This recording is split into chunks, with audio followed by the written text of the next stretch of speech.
جو نماز انسان کو بے حیائی سے نہیں روکتی تو ایسی نماز انسان کو اللہ سے اور دور لے جاتی ہے، وہ گویا کہ منافق کی نماز ہوتی ہے، جس کے بارے میں فرمایا الذین هم عن صلاتهم ساہون الذین هم یراؤون، یعنی یہ لوگ ہیں جو غفلت کی عالم میں نمازیں پڑھتے ہیں، ریاکاری کرتے ہیں، ان کو نماز کا کوئی احساس نہیں ہے، نماز کی حفاظت کا کوئی پاس نہیں ہے۔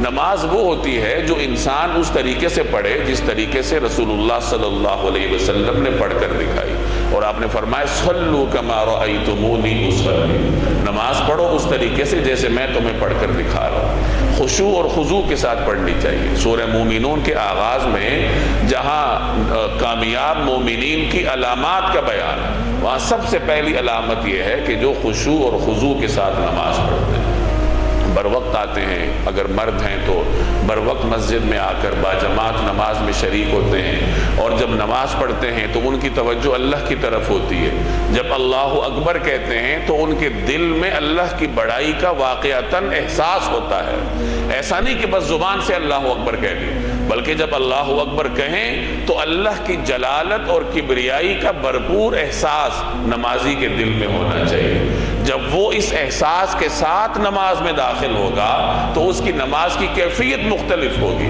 اب جب وہ سورہ فاتحہ شروع کرے گا الحمدللہ رب العالمین، تو اسے احساس ہونا چاہیے کہ میں تمام جہانوں کے پروردگار کی حمد کر رہا ہوں، اور وہ کون ہے؟ وہ رحمان ہے، وہ رحیم ہے، وہ اتنی بڑی ذات ہے کہ یوم الدین کا منصف ہے، یعنی قیامت کا دن جب پورے اولین اور آخرین میدان میں کھڑے ہوں گے تو اتنے بڑے اجتماع کا منصف کون ہوگا؟ بادشاہ کون ہوگا؟ منصف نہیں، بادشاہ، مالک بادشاہ کو کہتے ہیں، کہ اتنے بڑے اجتماع کا بادشاہ کون ہوگا؟ اللہ جل جلالہ۔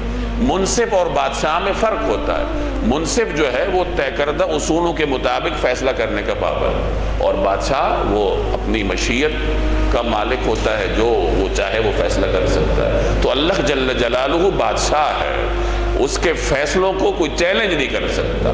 تو نمازی جب مالک یوم الدین پڑھے تو اس کے دل میں احساس ہو کہ میں کتنے بڑے بادشاہ کی حمد کر رہا ہوں۔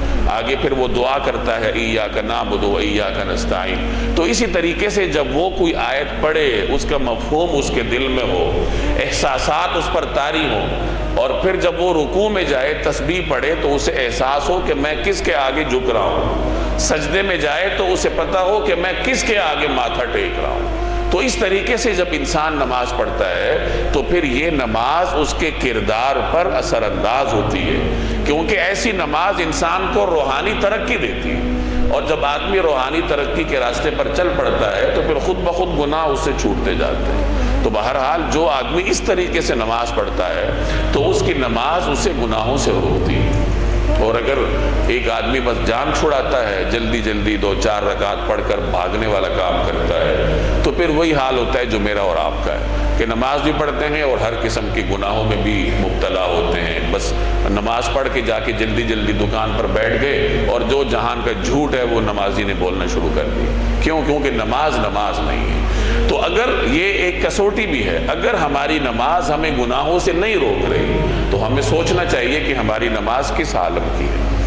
جیسے کچھ روایات کا مفہوم ہے کہ بسا اوقات ایک آدمی کی نماز کا 10واں حصہ قبول ہوتا ہے، 20واں حصہ قبول ہوتا ہے، کبھی کبھار ایک نمازی کی نماز اوپر جاتی نہیں، اللہ کی بارگاہ میں پیش ہی نہیں ہوتی، واپس لوٹا دی جاتی۔ تو انسان کو اپنی نماز پر توجہ دینی چاہیے کہ میری نماز کی کیفیت کیا ہے۔